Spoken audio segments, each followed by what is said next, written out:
수천 명의 시청자분들이 지난 영상에 같은 질문을 남겨주셨습니다. 그 난로에 대해 더 알려주세요라고 말이죠. 그래서 저는 다시 찾아갔습니다. 오하이오주 홈스 카운티의 한 농가에는 오늘 아침 이후로 땔감을 넣지 않은 난로가 있습니다. 난로는 1시간 동안 탔습니다. 작은 통나무 2개가 전부였습니다. 불은 꺼졌습니다. 하지만 그 집은 아무도 난로에 손을 대지 않아도 내일 아침까지 따뜻하게 유지될 것입니다. 제가 아는 이유는 불이 꺼진 지 6시간이 지난 밤 10시에 그 난로벽에 손을 대보았기 때문입니다. 따뜻했습니다. 화상을 입을 만큼 뜨겁지 않았습니다. 사람의 천처럼 따뜻했습니다. 그리고 그 집의 가족은 난방비를 전혀 내지 않고 있었습니다. 난방을 위해 공과금으로 단 1달러도 내지 않았습니다.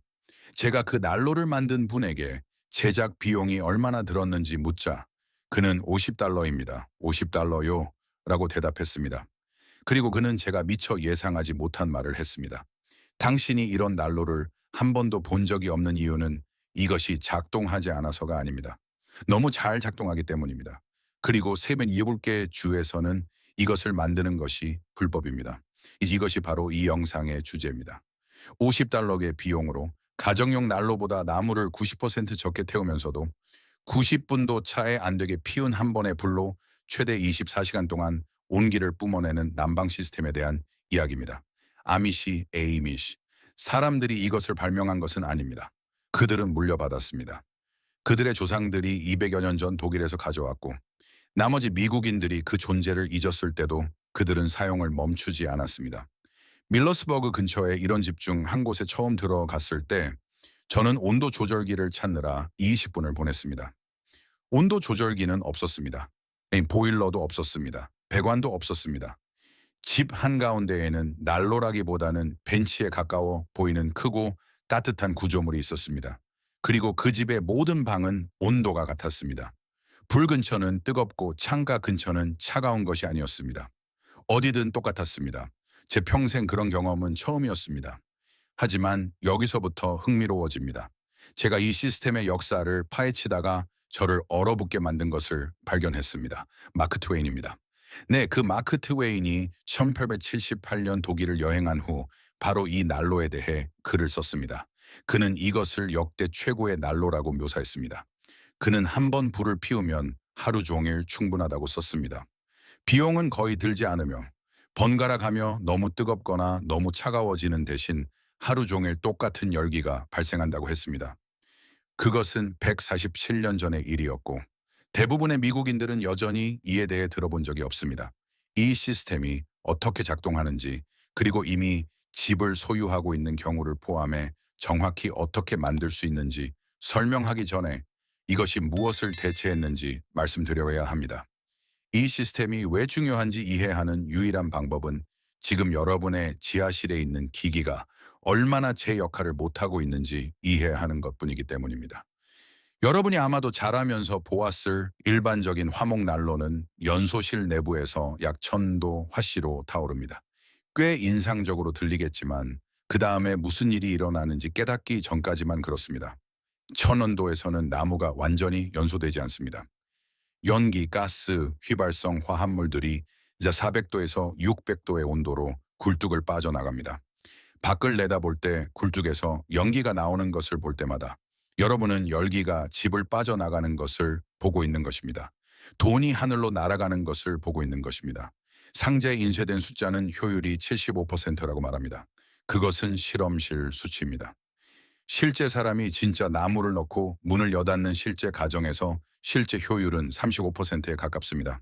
즉 나무가 여러분에게 줄 수 있었던 열의 65%가 연통을 타고 곧장 빠져나가고 있다는 뜻입니다. 그리고 그것이 최악의 부분은 아닙니다. 그 불완전 연소는 주택 화재의 원인이 되는 타르 같은 축적물인 크로소트, 치아로소테올토를 굴뚝 내부에 만들어냅니다. 따라서 여러분은 열의 대부분을 잃어버리는 동시에 화재 위험을 만들어내고 있는 것입니다. 이제 무언가를 상상해 보시기 바랍니다. 여러분은 1월에 화목 난로 옆에 서 있습니다. 저녁 식사 이후로 2시간마다 통나무를 넣고 있습니다. 집은 난로 근처만 따뜻하고 침실은 춥습니다. 굴뚝에서는 길에서도 볼 수 있는 희고 회사 액비체의 연기 기둥이 뿜어져 나오고 있습니다. 그리고 여러분은 이것이 원래 그런 것이라고 생각합니다. 나무로 집을 난방하는 것은 이런 모습이라고 말이죠. 그렇지 않습니다. 그것은 나무를 낭비하는 모습입니다. 그리고 아미시 사람들은 300년 전에 더 나은 방법을 알고 있었습니다. 그들의 난로가 어떻게 다른지 알려드리겠습니다.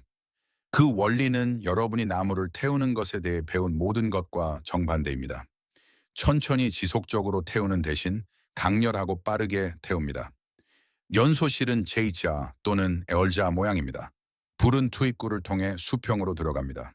작은 나뭇가지들을 위로 쌓지 않고 옆으로 눕혀 놓습니다. 나무는 수평 연소 터널을 통과하고 뜨거운 가스는 열 상승관 (heat riser이라고 불리는 단열된 수지관을 통해 솟아오릅니다. 그 관 내부의 온도는 1800도에 달합니다. 1800도가 되면 놀라운 일이 일어납니다. 영희 자체에 불이 붙습니다. 일반적인 굴뚝이었다면 빠져나갔을 가스들이 타버리는 것입니다. 반대편으로 나오는 것은 검은 연기가 아닙니다. 수증기와 이산화탄소입니다. 이 시스템을 빠져나가는 배기 온도는 90도에서 100도 사이입니다. 기존 난로의 400도나 600도와 비교해 보십시오. 그 300도에서 500도에 달하는 차이 전체가 지붕을 통해 빠져나가는 대신 집 안에 머문 열기입니다. 하지만 그것은 이야기의 절반에 불과합니다. 일반 난로에서는 집 안에 머무는 열기가 금속 상자에서 뿜어져 나옵니다. 금속은 빨리 가열되고 빨리 식습니다. 불이 꺼지는 순간 열기는 사라지기 시작합니다. 이 시스템은 완전히 다른 방식을 취합니다. 연소실에서 나온 뜨거운 가스는 곧장 밖으로 나가지 않습니다. 가스는 벽돌, 돌 또는 점토, 모래, 짚을 섞은 흙벽돌, 촉으로 만들어진 거대한 벤치를 수평으로 통과합니다. 그 벤치는 열이 빠져나가기 전에 흡수하고 배터리, 즉 열 배터리처럼 다음 12시간에서 24시간 동안 천천히 열을 방출합니다. 그 벤치의 표면은 결코 위험할 정도로 뜨겁지 않습니다. 아이들이 그 위에 앉습니다. 동물들이 그 옆에서 잠을 잡니다. 가을 오후 햇살을 받은 돌담이 따뜻한 것처럼 따뜻합니다. 편안하고 일정하며 안전합니다. 제가 방문한 아미시 가족들은 이 벤치를 가구처럼 사용합니다. 아이들은 방과 후에 그 위에서 숙제를 합니다. 할머니는 저녁에 그곳에서 책을 읽습니다. 한 남성은 17년 동안 난로를 켜거나 전기담요를 꽂은 적이 없다고 말했습니다. 그는 제가 왜 그러겠습니까? 벤치는 제가 일어날 때도 따뜻합니다. 잠자리에 들 때도 따뜻합니다. 그 사이에도 따뜻합니다. 그것이 난방입니다. 라고 말했습니다. 그리고 저를 바보처럼 느끼게 만든 사실이 있습니다. 이 시스템에서 태우는 나무는 여러분이 장작더미에서 끌어다 쓰던 두껍게 쪼갠 통나무가 아닙니다. 그것은 엄지손가락 굵기 정도의 가늘고 마른 단단한 나뭇가지들입니다. 떨어진 나뭇가지, 정원 전지물, 작업장의 자투리 나무 등입니다. 성냥과 신문지 몇 장으로 불을 붙입니다. 이유는 3분 안에 열 상승과는 제작자들이 로켓 효과, 로켓 이펙트라고 부르는 축소된 제트 엔진 소리처럼 굉음을 내는 상승 기류를 만들어낼 만큼 뜨거워집니다. 45분에서 90분 동안 나무를 넣습니다. 그런 다음 멈춥니다. 불은 스스로 꺼집니다. 그리고 다음 12시간에서 24시간 동안 벤치는 방의 모든 구석으로 열기를 내뿜습니다. 이제 수치를 말씀드리겠습니다. 수치야말로 좋은 이야기와 여러분이 실제로 내릴 수 있는 결정을 구분해 주기 때문입니다. 오리건주 코킬에 거주하는 웨일스 출신의 건축가 이안토 에반스는 아프로베초 연구센터, 에이프로베초 리서치 센터에서의 작업을 통해 이 시스템의 현대적 버전을 기록하고 대중화했는데, 그는 기존 난로로 겨울마다 사르오코드 코디의 나무를 태우던 것에서 로켓 매스 히터를 사용하여 약 3분의 2 코드로 줄였다고 보고했습니다. 같은 집, 같은 기후, 같은 면적이었습니다. 이는 연료를 85~90% 절감한 것입니다. 이해를 돕자면 나무 1코드는 폭 4피트, 높이 4피트, 길이 8피트의 장작더미입니다. 그는 트럭만한 크기의 장작더미가 필요했던 것에서 손수레에 들어갈 정도의 장작더미만 필요하게 된 것입니다. 전국의 다른 건축가들도 비슷한 결과를 보고합니다. 온화한 기후에 사는 일부 주택 소유자들은 마당에 떨어진 나뭇가지들만으로 집 전체를 난방한다고 말합니다. 전기톱도 장작 폐기도 나무를 살 필요도 없이 여러분의 할아버지가 8살 때 불쏘시개를 주었던 것처럼 그저 나뭇가지를 줍기만 하면 됩니다. 미국의 일반적인 가정은 난방비로 연간 1,400달러에서 2,040달러를 지출합니다. 30년 주택담보대출 기간 동안 집을 따뜻하게 유지하는 데만 12,000원 달러에서 7,200달러가 드는 셈입니다. 제가 설명하고 있는 시스템은 재료비로 50달러에서 100달러가 듭니다. 강철 드럼통, 내화 벽돌, 이시너나 삼접개, 정원에서 파낸 약간의 점토, 열 상승관용 금속관, 그리고 내화 모르타르가 전부입니다. 주말이면 기본 버전을 만들 수 있습니다. 이 사실을 곰곰이 생각해 보십시오. 30년 동안 42,000달러를 쓸 것인지 아니면 단 한 번 50달러를 쓸 것인지 말입니다. 자, 여러분은 이렇게 생각하실 수도 있습니다. 이게 그렇게 효과가 좋다면 왜 아무도 나에게 말해주지 않았을까? 그리고 바로 이 지점에서 제가 처음 들었을 때 화가 났던 방향으로 이야기가 흘러갑니다.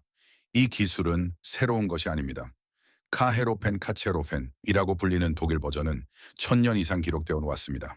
15세기에 중부 유럽의 숲은 사라지고 있었습니다. 목재 부족은 독일과 오스트리아에서 국가적 위기였습니다. 가능한 한적은 양의 나무로 하루 종일 집을 난방할 수 있는 난로를 만드는 것을 전업으로 삼는 하프너마이스터, 체이아 하브너메이스터라는 전문 장인들이 등장했습니다. 카헤로펜은 그들의 걸작이었습니다. 작게 태우고 뜨겁게 태우고 완전 연소시킨 다음 하루 종일 열을 방출하는 세라믹 난로입니다. 이 장인들은 건축가와 같은 대우를 받았습니다. 그들의 난로는 국가적 보물로 여겨졌습니다. 그리고 돌은 열을 저장하고 금속은 열을 낭비한다는 그 이면의 기본 원리는 훨씬 더 과거로 거슬러 올라갑니다. 고고학자들은 기원전 약 2100년 청동기 시대 알프스에서 그 전신을 발견했습니다. 돌로 둘러싸인 불자리입니다. 돌이 열을 흡수합니다. 불이 꺼진 후에도 오랫동안 열이 방출됩니다. 4,500년 동안 검증된 기술입니다. 그리고 유럽만이 아니었습니다. 중국인들은 밤새 가족들을 따뜻하게 해주는 아래쪽에 화도로 가열되는 수면용 돌 평상인 캉캉을 개발했습니다. 한국인들은 2000년도 더 전에 돌통로를 통해 난방하는 온돌, 복사바닥을 만들었습니다. 로마인들은 돌바닥 아래로 뜨거운 공기를 통과시켜 건물 전체를 난방하는 동일한 개념인 하이포코스트 히포카우스트마를 사용했습니다. 수천 년에 걸쳐 모든 대륙에서 독립적으로 인류는 같은 결론에 도달했습니다. 돌은 열을 저장합니다. 금속은 열을 낭비합니다. 뜨거운 공기를 빠져나가게 하는 굴뚝은 기능이 아닙니다. 그것은 설계상의 결함입니다. 그럼에도 불구하고 여기 미국에서 우리는 여전히 금속 배관과 하늘로 열을 내뿜는 굴뚝이 있는 집을 짓고 있습니다. 오하이오와 펜실베이니아의 아미시 사람들은 독일 스위스계 혈통입니다. 18세기와 19세기에 이민 올 때 그들은 카헤로펜을 가져왔습니다. 그리고 여기에 결정적인 차이가 있습니다. 그들은 결코 그것을 버리지 않았습니다. 1950년대에 나머지 미국인들이 강제 순환식 중앙 난방으로 전환할 때 아미시 사람들은 계속해서 조적식 난로 메손라이 히터를 만들었습니다. 그들은 옛 방식이 더 낫기 때문에 바꾸지 않았습니다. 그들은 그것을 알고 있었습니다. 그들의 조부모도 알았고 증조부모도 알았습니다. 하지만 나머지 미국인들은 잊어버렸습니다. 그리고 그 망각은 우연이 아니었습니다. 1950년 중앙 난방 시스템 제조업체들은 현대 미국 생활의 상징으로 강제 순환식 난방기를 출시했습니다. 잡지 광고에는 크롬 도금된 통풍구 앞에서 미소 짓는 가족들의 모습이 실렸습니다. 메시지는 분명했습니다. 집에 여전히 조적식 난로가 있다면 당신은 뒤처진 사람이라는 것입니다. 구식이고 가난하다는 것이었죠. 조적식 난로, 복사열, 열질량 테르멀 매스과 같은 옛 방식들은 원시적이고 시대에 뒤떨어지며 이민자 할아버지가 더 나은 것을 몰라서 쓰던 것으로 낙인 찍혔습니다. 그리고 그것은 통했습니다. 단 한 세대 만에 온 나라가 1000년 동안 효과가 있었던 난방 방식을 버리고 죽는 날까지 매달 돈을 지불해야 하는 시스템으로 대체했습니다. 오늘날 미국의 난방 산업은 연간 300억 달러 이상의 수익을 창출합니다. 강제 순환식 난방으로 지어진 모든 집은 평생 고객입니다. 연료를 사고 필터를 교체하고 장비를 점검받고 결코 멈추지 않는 월 청구서를 지불합니다. 조적식 난로가 있는 집은 다시는 아무것도 필요하지 않을지도 모르는 고객입니다. 그것은 업계가 원하는 고객이 아닙니다. 업계가 막아야 하는 고객입니다. 자, 이제 여러분의 피를 끓게 만들 부분입니다. 이 시스템의 현대적 버전인 로켓 매스 히터는 단 한 번도 미국 환경보호청 EPA의 인증을 받은 적이 없습니다. 배출가스 테스트를 통과하지 못해서가 아닙니다. EPA는 공장에서 제조된 제품만 인증하기 때문에 인증을 받은 적이 없는 것입니다. 똑같은 제품이 계속해서 생산되는 것 말입니다. 로켓 매스 히터는 현장에서 만들어집니다. 모든 것이 고유합니다. 모든 것이 맞춤형입니다. 공장도 없습니다. 조립 라인도 없습니다. 인증할 제품이 없는 것입니다. 그리고 여기 모든 것을 말해주는 수치가 있습니다. 잘 만들어진 로켓 매스 히터는 시간당 약 0.1g의 미세먼지를 배출합니다. 인증된 화목 난로에 대한 EPA의 제한 기준은 시간당 2,005g입니다. 로켓 매스 히터는 EPA가 인증 난로의 최대치로 허용하는 것보다 수백 배나 더 깨끗합니다. 그런데도 배출되는 물질 때문이 아니라 붙어있지 않은 스티커 한 장 때문에 금지되어 있습니다. 서너 200개 주에서는 집에 로켓 매스 히터를 설치하려면 최소 20에이커의 인접한 토지를 소유해야 합니다. 그것은 연방법이 아닙니다. 수백 개의 카운티가 지역 화재 예방 규정에 채택한 기준입니다. 평범한 미국인은 20에이커를 소유하고 있지 않습니다. 평범한 미국인은 교회의 4분의 1에이커 부지에 삽니다. 100에이커의 땅을 가진 오하이오주 홈스 카운티의 아미시 농부는 자신이 원하는 어떤 난로든 만들 수 있습니다. 75마일 떨어진 콜럼버스에 사는 미국인 주택 소유자는 그럴 수 없습니다. 같은 주, 같은 공기, 같은 물리 법칙이지만 규칙은 다릅니다. 그리고 그 규칙들은 안전과는 아무런 관련이 없습니다. 그것은 누가 규정을 작성하느냐와 관련이 있습니다. 2022년 오리건주 잭슨 카운티의 한 부부가 11.7에이커 부지의 집에 로켓 매스 히터를 만들었습니다. 그들은 모든 것을 올바르게 했습니다. 독립적인 연구소에 의뢰해 배출가스를 테스트했습니다. 결과는 시간당 0.12g으로 EPA 제한치의 50배와 아래였으며 펠릿 난로보다 깨끗했고 일부 측정 기준에서는 가스 난방기보다 깨끗했습니다. 그럼에도 카운티 조사관은 철거를 명령했습니다. 청문 담당관의 판결에 따르면 규정 준수 여부는 배출량 측정이 아니라 등록 상태에 따라 결정된다고 했습니다. 난로가 얼마나 깨끗한지는 중요하지 않았습니다. 테스트 결과가 시중의 어떤 제품보다 낫다는 것도 중요하지 않았습니다. 그 난로에는 적절한 서류가 없었습니다. 그래서 없애야만 했습니다. 그들은 4,200달러를 들여 그것을 철거했습니다. 그리고 기존에 있던 것보다 오염물질을 더 많이 배출하는 9,800달러짜리 EPA 인증 난로를 강제로 설치해야 했습니다. 생각해 보십시오. 그들은 더 깨끗한 시스템에 종이 한 장이 없다는 이유로 더 더러운 시스템으로 교체하는데 시스당 1,000달러를 썼습니다. 로켓 매스 히터 설계를 인증받으려면 제조업체는 테스트, 검사 및 연회비로 60,000달러 이상을 지출해야 합니다. 초기 실험실 테스트 비용은 8,000달러입니다. 공장 검사에는 3,000달러가 추가로 듭니다. EPA 배출가스 테스트에만 25,000달러를 초과할 수 있습니다. 그리고 설계에서 사소한 것이라도 변경하면 전체 테스트 비용을 다시 지불해야 합니다. 연간 유지 관리비로 1,500달러가 추가로 붙습니다. 제작비가 50달러인 제품을 위해 이 모든 비용이 드는 것입니다. 대기업만이 그 인증 과정을 감당할 수 있습니다. 그리고 대기업은 자사의 다른 제품에 대한 필요성을 없애버리는 제품을 인증받는데 아무런 관심이 없습니다. 이 시스템은 여러분을 안전하게 지키기 위해 설계된 것이 아닙니다. 여러분이 계속 구매하도록 설계된 것입니다. 자, 만약 여러분이 이미 집을 소유하고 있고 이건 처음부터 집을 짓는 사람들에게만 해당되는 이야기군이라고 생각하신다면 계속 주목해 주십시오. 다음 내용은 특별히 여러분을 위한 것이기 때문입니다. 저는 매번 이런 말을 듣습니다. 저는 1972년에 지어진 집에 살고 있습니다. 지하실도 있고 기존 배관도 있습니다. 제가 어떻게 해야 합니까? 벽을 허물어야 합니까? 아닙니다. 아무것도 허물지 않으셔도 됩니다. 여러분이 이미 소유한 집에 이 기술을 도입하는 세 가지 방법이 있습니다. 첫 번째 옵션은 부속 건물 아웃빌딩입니다. 집에 붙어 있는 헛간, 차고 또는 작업장에 로켓 매스 히터를 만드십시오. 거기서 발생하는 열을 이용해 물이나 공기를 두고 그 열을 죽어 공간으로 배관을 통해 보내는 것입니다. 대부분의 관할 구역에서 부속 건물은 주택 자체보다 규제가 덜 엄격합니다. 여러분은 집을 개조하는 것이 아닙니다. 우연히 주방과 벽을 공유하게 된 헛간을 난방하는 것뿐입니다. 저는 테네시주 시골에서 이 방식으로 1,500평방피트의 집 전체를 난방하는 한 남성을 알고 있습니다. 난로는 뒷문에서 12피트 떨어진 그의 작업장에 있습니다. 단순한 물 순환 장치가 열을 집 안으로 전달합니다.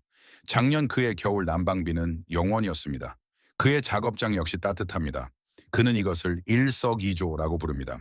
두 번째 옵션은 로켓 요소가 없는 카헤로펜 스타일의 전통적인 조적식 난로입니다.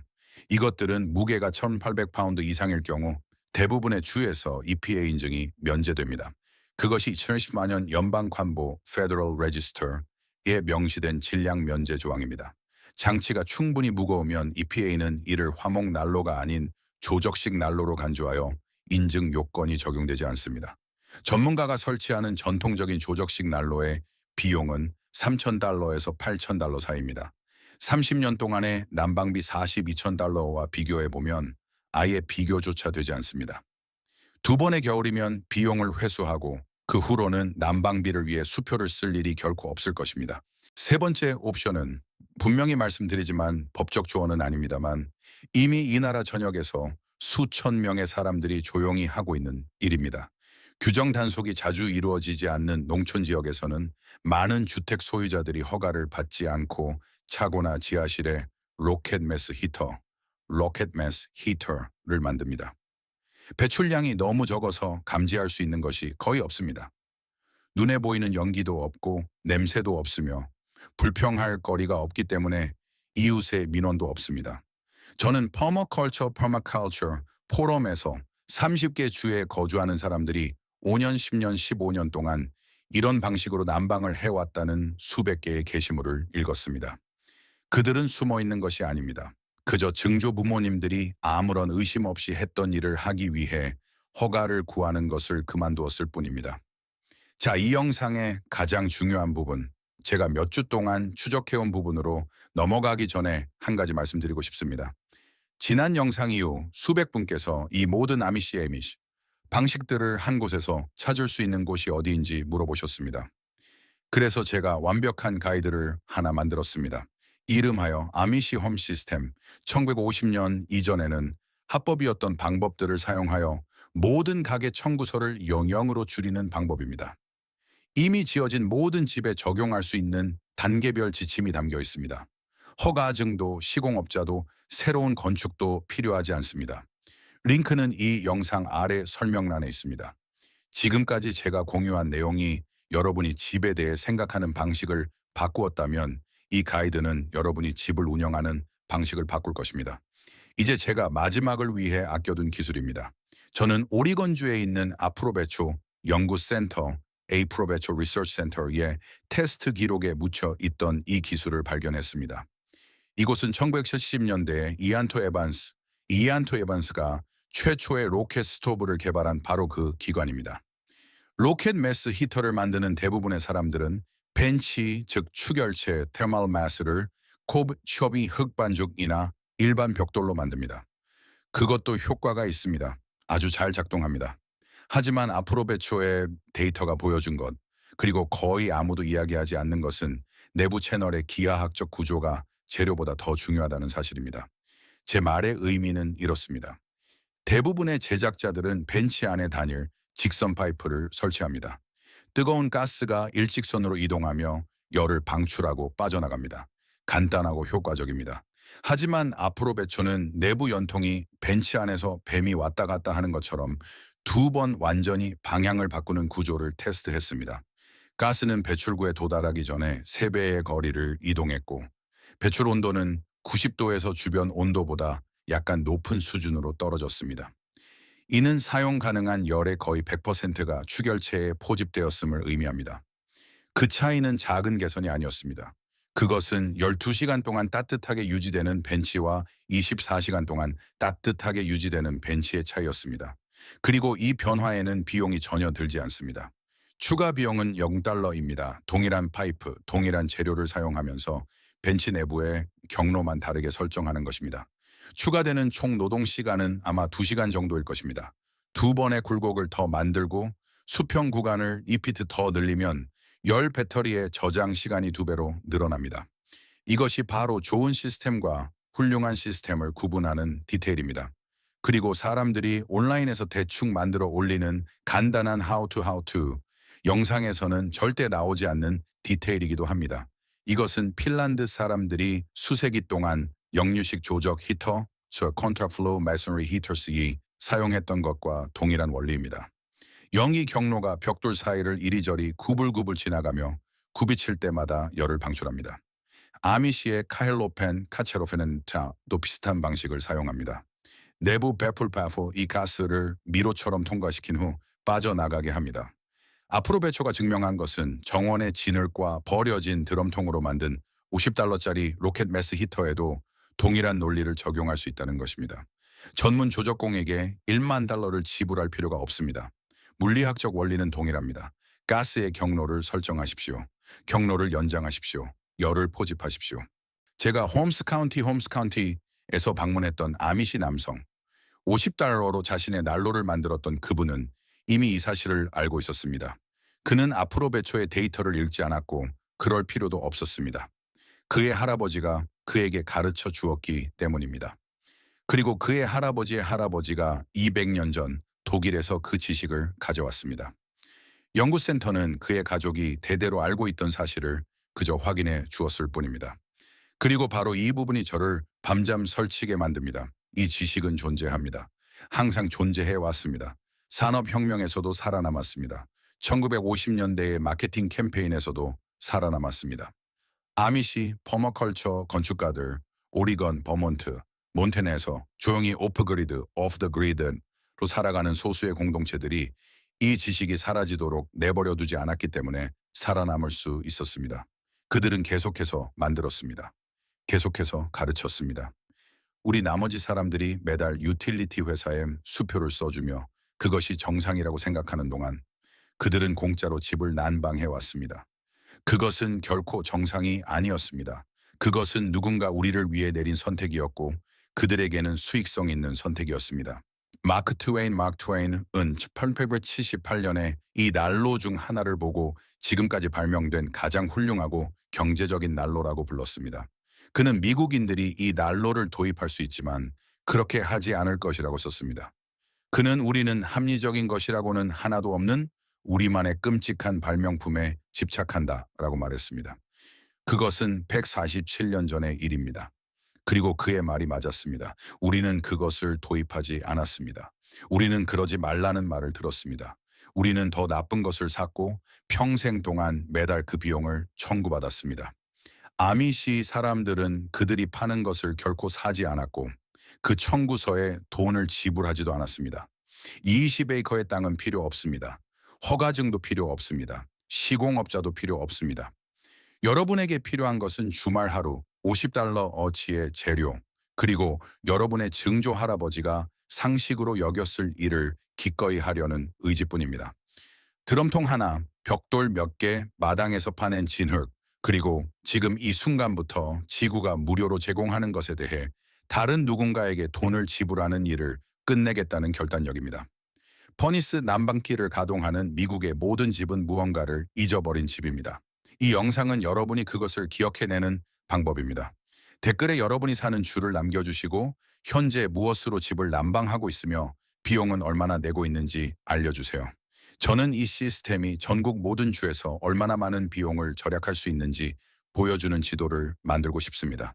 그리고 여러분의 할아버지나 아버지가 이런 것을 만든 적이 있다면 그 이야기를 듣고 싶습니다. 왜냐하면 그 지식은 사라진 것이 아니기 때문입니다. 그저 조용해졌을 뿐입니다. 이제 다시 볼륨을 높일 때입니다. 누군가의 이익을 보호하기 위해 진짜 지식이 조용히 밀려났다고 믿으신다면 다음에 무엇을 해야 할지 이미 알고 계실 것입니다. 구독 버튼을 눌러주세요.